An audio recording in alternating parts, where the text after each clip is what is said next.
Ready for the animals? Yeah! Alright, let's bring out our first animal.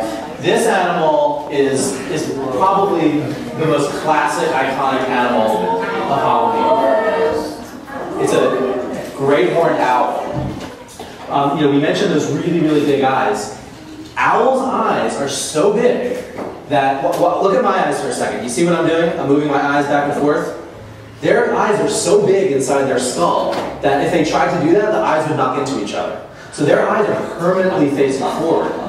Now, what that means is that in order to be able to see over here or over here, an owl has evolved the ability to turn its head almost all the way around. And that's another thing that I think is spooky, and we tend to think of scary things. For the grown-ups in the room, I'm sure you've all seen The Exorcist, the head spinning thing. People think that owls can turn their heads all the way around. They can't go all the way around. About 270 degrees is what they can do, which is pretty phenomenal. And you can see him. He's looking over his shoulder. I mean, he doesn't have to turn his torso. He can just kind of look right over his shoulder and see what's right behind him. Which is important, again, if you are looking out for other bigger owls in the neighborhood or other kinds of things that might want to hurt you, and also if you are looking for things to eat. This is a Virginia opossum, otherwise known for short as opossum, right?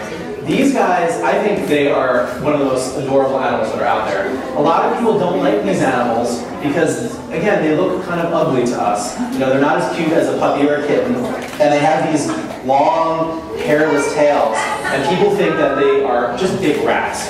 Now, rats are an important species of wildlife too. And just hold them like that so you feel some support there. But these guys are not rats. They're not rodents at all. They're actually marsupials. Does anybody know what a marsupial is?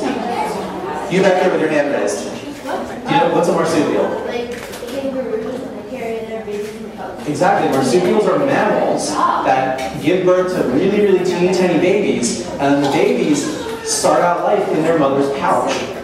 And it's not until they get a lot bigger that they grow fur and then they crawl out. And in the case of the possum, the babies will actually crawl into the mom's back. Binturong, the other name that he goes by is called bear cat. These guys are native to Southeast Asia and parts of India. They belong to a group of animals called civets. Now most of us he looks so strange because we don't have civets in North America. The civets are native to Africa and Asia. So he looks very bizarre. And I just think they look kind of scary because they have that really dark black fur and those kind of creepy eyes and they have the long claws and everything. But guess what? These guys are actually very sweet. As you can see, he's eating fruit, and in the wild, they eat fruit and leaves. They're also omnivores, just like the possum that I had before.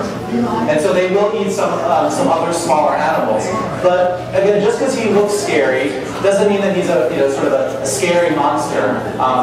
He's an important animal and one that really needs our protection. What happens is they don't have big claws or fangs in order to kill their prey. So they wrap themselves around it, and every time the prey animal lets out a breath of air, like that, the snake tightens a little bit more, so that the animal can't fill its lungs up again. And basically what ends up happening is that it passes out because it can't breathe, and once it's no longer with us, the snake will eat it. And what's really cool, I think, is that, again, these guys don't have arms and legs and hands, so they can't cut up their food, they can't hold it even and put it into their mouth. They have to eat their prey whole.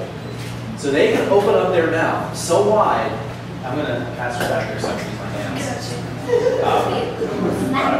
They actually, if you guys touch your jaw right here on the side of your mouth, our mouth, our bottom jaw is attached. These guys have the ability, if I don't want to stick your hand out, they have the ability to unattach their jaw and open it totally wide so they can fit food items in there that are many times the size of their mouth. It's pretty amazing if you think about it. And then what happens is they use their muscles and they basically flex their body, and just that muscular movement will push the food item down into its stomach, and that's where it'll be digested.